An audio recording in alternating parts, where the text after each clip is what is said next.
السلام عليكم ورحمة الله. الحمد لله رب العالمين والصلاة والسلام على نبينا محمد وعلى آله وصحبه أجمعين.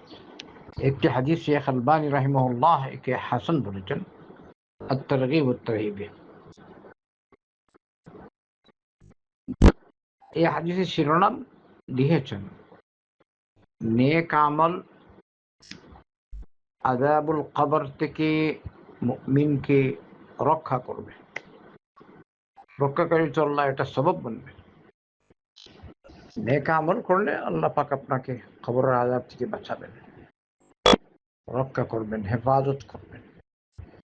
হাদিসটা একটু শুনি। এখানে লম্বা কিছু কোনো ব্যাখ্যা নেই, শুধু হাদিসটা বাস। عن أبي هريرة رضي الله عنه أن رسول الله صلى الله عليه وسلم قال يؤتى الرجل في قبره فإذا أتي من قبل رأسه دفعته تلاوة القرآن। কবরে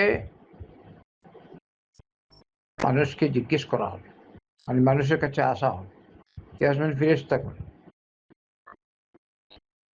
فإذا أتي من قبل رأسه, যখন তার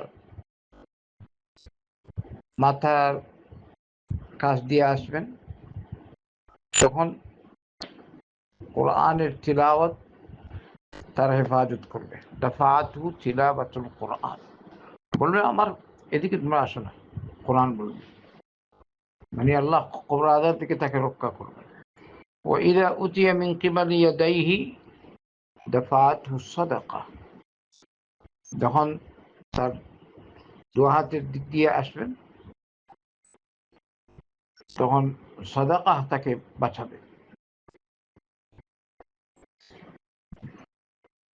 তাকে রক্ষা করবে সাদাকা। وإذا أتي من قبل رجليه دفعه مشيه إلى المساجد, যখন তার কাছে আসবেন ফেরেশতাগণ তাকে জিজ্ঞাসাবাদ করার জন্য বা আযাবের জন্য, এরপরেই তো আযাব হয়, তখন সে যে মসজিদে যেত সালাত আদায়ের জন্য, তার মসজিদে যাওয়াটা তাকে রক্ষা করবে। অর্থাৎ কবরের আযাব থেকে বান্দা বাঁচবে যদি তার কাছে আমালে সালেহাহ থাকে। প্রথম নম্বর এখানে এই হাদিস যেটা বলেছেন কোরআনের তিলাওয়াত, অতএব এই 10 দিনে সব সময় আমরা কোরআন কারীম তিলাওয়াত করব বেশি, আর অর্থ বুঝবো, আমল করব সাধ্যানুযায়ী। কিছু জানি না, কমপক্ষে তো কোরআন তিলাওয়াত করি, সময় বের করি প্রত্যেকে। আর যারা জানি না, কোরআন পড়তে জানি না, আমরা যেন শিখি সহজে, বেশ সময় লাগে না। মানুষ বয়স্ক হয়ে গেলেও কোরআন শিখতে পারে তিলাওয়াত। এরপরে সাদকা খায়রাত যদি আপনি করেন, এর ওসিলায় আল্লাহ আপনাকে কবর আযাব থেকে বাঁচাবেন। এমনিভাবে যদি মসজিদে যাওয়া আসা করেন, আল্লাহর মসজিদ সালাত আদায় করলেন,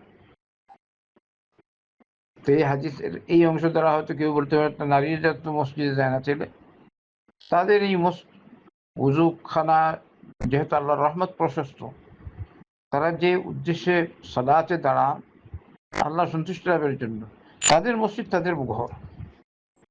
বুয়ুতুহুন্না খায়রুল লাহুন্না,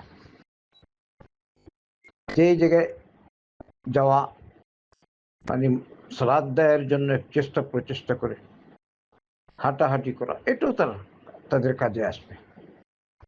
আল্লাহ আমাদের সকলকে আমালে সালেহা বেশি বেশি করে নেক আমল করার তৌফিক দিন, নবী করিম সাল্লাল্লাহু আলাইহি ওয়াসাল্লামের তরিকায়।